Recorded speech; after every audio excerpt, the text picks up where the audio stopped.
నేను Tandur district hospital అన్నది. మాకు 5 months నుంచి ఇంతవరకు జీతాలు ఏం లేవన్నా. అసలు మాకు పిఎఫ్ ఇంతవరకు పిఎఫ్ నెంబర్ కూడా ఇవ్వలేదు. ఇంతవరకు నెంబర్లే ఏం లేదు. అడిగితే మాత్రం ఫోన్ చేయకండి మీరు అని చెప్పేసి ఫోన్ చేస్తే రఫ్గా మాట్లాడటం. ఎవరు? మా agency conductor rough and tough మాట్లాడతాడు. ఫోన్ ఎందుకు చేస్తారు మీరు, అవసరం లేదు అని చెప్పేసి ఫోన్ చేయనీయడు. 5 months నుంచి ఎలాంటి రెస్పాన్స్ లేదు. ఎవరిని అడగాలో తెలియదు. సూపరింటెండెంట్ దగ్గరికి పోతే ఆయన ఎవరు రెస్పాన్స్ ఇవ్వరు, ఏం లేదు. ప్రతి ఒక్కరికి ఇబ్బంది ఉంది. మంత్రి దగ్గరికి ఎవరు పోవాలి మంత్రి దగ్గరికి ఎవరు పోవాలి చెప్పండి?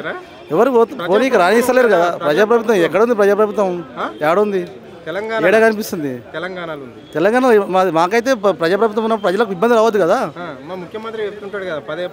చెప్తారు కరెక్టే. మరి ప్రజాప్రభుత్వం అన్నప్పుడు ప్రజలకు ఇబ్బంది రావద్దు. మరి ప్రజలందరూ ఇబ్బంది పడే ఇక్కడికి వస్తారు కదా. ఇబ్బంది రాకుండా ఉండాలంటే ఏం చేయాలి? ప్రజలకు ఎలాంటి సమస్యలను తీర్చాలి. సమస్యలు తీర్చినప్పుడు ప్రజాప్రభుత్వం ఎట్లయితుంది? ఒకప్పుడు కరోనా టైంలో మీరు దేవుళ్ళు అయ్యారు కదా ఈ రాష్ట్ర ప్రజలకు. మరి దేవుళ్ళు అయినప్పుడు మంచిగా చూసుకోవాలి కదా. రోడ్ మీదకి రావాల్సిన ఆయన చేస్తున్నట్లు మరి ఏట్లే కదా. ప్రతి ఒక్కరికి ఇబ్బంది పెడుతున్నాడు జీతాలు ఇవ్వకుండా.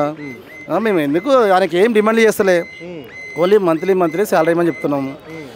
మేము చేసిన పనికి జీతం అయినప్పుడు ఇంకా ఎందుకు చేయాలి చెప్పు? మేము బంద్ చేసామంటే హాస్పిటల్ మూసుకోవాల్సి వస్తుంది. మేము అవుట్సోర్సింగ్ వాళ్ళు ఎంతమంది ఉన్నారో అక్కడ చేసే గవర్నమెంట్ ఎంప్లాయీ ఒకరు ఉంటున్నారు. ఒక్కో డిపార్ట్మెంట్లో ఒక్కొక్కరు 2-3 ఉంటున్నారు. డిపార్ట్మెంట్లో గవర్నమెంట్ వాళ్ళు టోటల్గా అవుట్సోర్సింగ్ కాంట్రాక్ట్ వాళ్ళు తప్ప వేరే వాళ్ళు ఉండట్లేదు. మరి వీళ్ళు బంద్ చేసి హాస్పిటల్ మూసుకుంటారా ఏంది? మరి చెప్పండి. ఏదైనా ఒకటి క్లారిటీ ఇవ్వాలి కదా. మరి అదే పని చేయాలి. మరి వేసుకుని హాస్పిటల్ తాళం వేసుకోండి. మా దారి మేము వెతుకుంటాం కదా. మేము చూసుకోవాల్సిన అవసరం లేదు కదా. వాళ్ళ కోసం 5 నెలల సంది పిల్లలను ఎట్లా చూసుకోవాలి? ఏం తినాలి చెప్పండి? అవన్నీ ఒకసారి మీరు తీసుకోండి, ప్రభుత్వం తీసుకోండి. ఉంచే వస్తారు, బికేస్తారు. ఏం చేయాలి? సరేనా? ఓం నారాయణ అన్న, నా బెల్లంపల్లి అన్న. ఓం నారాయణ, బెల్లంపల్లి మంచిర్యాల డిస్ట్రిక్ట్ నుంచి వచ్చానండి. నేను డార్క్ రూమ్ అసిస్టెంట్ ఎక్స్రే టెక్నీషియన్గా పనిచేస్తున్నా. గత 20 సంవత్సరాల నుంచి పనిచేస్తున్నా. 2005 నుంచి ఇప్పటి వరకు. 2005 అప్పుడు రాజశేఖర్ రెడ్డి ఉన్న అప్పటి నుంచి నేను కూడా ఇదే థర్డ్ పార్టీగా పనిచేసిన. అప్పుడు థర్డ్ పార్టీ తర్వాత 2012 నుంచి అవుట్సోర్సింగ్ అనే విధానం తీసుకొచ్చారు. ఈ అవుట్సోర్సింగ్ విధానం కూడా ఎట్లా అంటే అదే ఏజెన్సీ ద్వారానే రిక్రూట్మెంట్, వాళ్ళ ద్వారా రిక్రూట్మెంట్ అయ్యి ఇట్లా ఈ రకంగా గవర్నమెంట్ వాళ్ళకి పైసలు ఇస్తే వాళ్ళు మాకు జీతాలు ఇస్తారు. ఏజెన్సీల ఒత్తిడి ఏ విధంగా ఉంటుందంటే టైంకు జీతాలు ఇయ్యరు. ఒకటి పిఎఫ్ఈఎస్ఐ సరిగ్గా కట్టరు.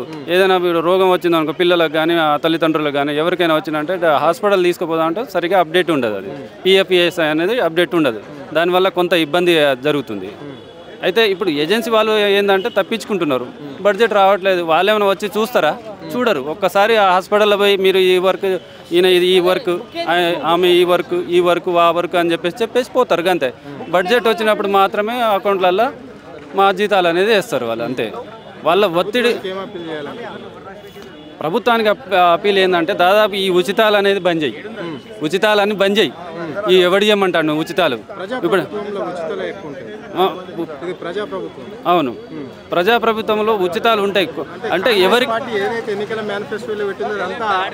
అయితే ఉచితాలు ఎవరికి ఇవ్వాలి? ఎవరి తెల్ల రేషన్ కార్డు ఉన్నోళ్ళకి, తెల్ల రేషన్ కార్డు ఉన్నోళ్ళకు, తక్కువ భూమి ఉన్నోళ్ళకు నువ్వు రైతు బంధు వేయి, ఏదైనా వేయి. కానీ ఎన్ని ఎకరాలు సాగులో ఉన్నా కూడా నేను రైతు బంధు చేస్తా అంటే 1000 ఎకరాలు ఉన్నోడు కూడా సాగు చేస్తాడు. ఆ సాగులు ఉన్నోనికి నువ్వు 1000 ఎకరాలు 1000 లక్షల రూపాయలు ఇస్తే ఆ ప్రజాధనం అంతా ఎటు పోతుంది? ఉన్నోని దగ్గరనే పోతాం, భూస్వాముల దగ్గరనే పోతుంది కదా. ఇంకొకటి కరెంటు బిల్లు నీకు ఎవడు ఇవ్వమంటాడు? వాడుకున్న దానికి మనం ఎంత తింటామో గంతే కడుపులో పడ్డంతే తింటాం. కానీ నువ్వు తినాల్సిందే అని చెప్పేసి నువ్వు అన్ని ఉచితాలు పెట్టుకుంటా పోతే ఇప్పుడు రాష్ట్రంలో ఈ ఉద్యోగుల పరిస్థితి ఏ విధంగా ఉన్నది? జీతాలు అడుక్కునే పరిస్థితికి వచ్చింది. పిల్లల రీఎంబర్స్మెంట్ కూడా లేదు. ఇప్పటికీ పిల్లల స్కాలర్షిప్లు కూడా లేదు. మా పిల్లలు కూడా 2 హయ్యర్ ఎడ్యుకేషనే. వాళ్ళకు ఇప్పుడు 3 సంవత్సరాల నుంచి స్కాలర్షిప్ లేదు. మేము ఈ జీతాల నుంచి నడిపిస్తున్నాం. ఇవన్నీ ఉచితాలు బంద్ చేయి. ఈ చీరలు ఎవరు ఏమన్నాడు? నువ్వు ప్రతిపక్షం అంటాడు అని చెప్పేసి నువ్వు షరతు కొద్దీ నువ్వు ఉచితాలు ఈ శారీలు పెడుతున్నావు, బతుకమ్మ శారీలు పెడుతున్నావు. 800 రూపాయలు ఒక శారీకి. లక్షల శారీలు, 50 లక్షల శారీలకు ఎన్ని కోట్లు అవుతాయి చూసుకోండి. అవన్నీ ఎక్కడి నుంచి వస్తున్నాయి డబ్బులు? మరి ఎందుకు బడ్జెట్ ఎందుకు ఉంటలేదు? వాటికేమో ఉంటాయి, వీటికేమో ఉంటలేదు ఎందుకు? ఇప్పుడు ఒక జీతగాని పెట్టుకున్నప్పుడు ఒక నెల రోజులు పని చేస్తాడు. నెల అయిన తర్వాత జీతం అడుగుతాడు. ఇస్తావా ఇయ్యవా? లేకుంటే వేరే ఏదైనా పని చూసుకోవాలా? వేరే ఏమైనా పని చూసుకోవాలా? 30 రోజులు అయిన తర్వాత నువ్వు యజమాని పైసలు ఇవ్వకుంటే చాలు నేను రానుపో అని చెప్పేసి అంటారు. కానీ ఇప్పుడు మేము 5-6 నెలల నుంచి చేసుకుంటా కూడా 5-6 నెలల నుంచి పెండింగ్ ఉన్న జీతాలు కూడా మాకు ఇవ్వమని చెప్పేసి అడుగుతాను. ఇన్ని రోజులు అక్కడ అధికారులను అడిగినాం, డిస్టిక్లో ఉన్న అధికారులను అడిగినాం, తాలూకాలో ఉన్న హాస్పిటల్ అధికారులను అడిగినాము. అక్కడ ఎలాంటి స్పందన లేదు. మాకేం తెలుసు, పైనుంచి రావాలి, బడ్జెట్ రావాలి. అదేవిధంగా ఇక్కడ మా రాష్ట్ర నాయకత్వం కూడా ఎన్నోసార్లు ఇక్కడ మెమోరండాలు ఇచ్చింది. ఇక్కడ కమిషనర్ గారికి ఇచ్చింది, డిహెచ్ గారు ఇచ్చారు, డిపిహెచ్ గారికి ఇచ్చారు, ప్రిన్సిపల్ సెక్రటరీ గారికి ఇచ్చారు, ప్లస్ హెల్త్ మినిస్టర్ కూడా ఇచ్చారు. కానీ ఏ రకమైన స్పందన లేని ఎడల ఈరోజు మేము ఇక్కడ ధర్నాకు దిగాల్సిన పరిస్థితి. చెప్పండి, నీ పేరేందే? అన్న, నా పేరు మల్లయ్య. నేను డిఆర్ఏగా ఎక్స్రే డిపార్ట్మెంట్లో పనిచేస్తున్నాను. కనీసం నాకు 4 పిల్లలు ఇంటి రెంటు అవన్నీ అవస్థలు పడుకుంటా కూడా డ్యూటీకి వస్తున్నాను. అయినా ఇంతవరకు కూడా శాలరీస్ లేవు. ప్రతి నెల ఇబ్బంది పడవలసి వస్తుంది. అదే ఒక రోజు ఏదో ఒక డేట్ నిర్ణయించి ఆ డేట్ ప్రకారంగా ఇస్తే మా బాధలు కూడా పోతాయని మేము. ఎన్ని రోజుల నుంచి పెండింగ్ ఉంది నీ జీతము? 3 నెలల నుండి పెండింగ్ ఉన్నది సార్. మా జీతం నీకు 20,000 వస్తుంది సార్. 20,000 వస్తుంది, కట్ అవుతుంది. అది ప్రతి నెల కూడా కట్ అవుతుంది. మాకు కూడా తెలియట్లేదు ఎప్పుడు కట్ అవుతుందో ఎప్పుడు వస్తుందో మాకు కూడా అది అందుబాటులో తెలియట్లేదు. అది తెలియడానికి కూడా ఇబ్బంది పడుతున్నాం సార్. మరి మన డిమాండ్స్ ఏమైనా ఉన్నాయా గవర్నమెంట్కి? గవర్నమెంట్ డిమాండ్స్ అంటే ఇచ్చే జీతం అయినా కానీ ప్రతి నెల ఒక డేట్ ఫిక్స్ చేసి ఆ డేట్ లోపల ఇవ్వాలని మేము కోరుకుంటున్నాం సార్. ఈరోజు ధర్నాకు వస్తే ధర్నాని మేము ఏం నిర్ణయించాం. కనీసం సానుకూలత మాట్లాడదామన్నా కానీ పోలీసులను పెట్టి బయటకి ఏర్పాటు చేసినారు. అది కూడా మాకు బాధాకరంగా ఉన్నది. దాన్ని సానుకూలంగా స్పందించి మాకు వచ్చేటట్టు ఏర్పాటు చేయగలని కోరుతున్నాం.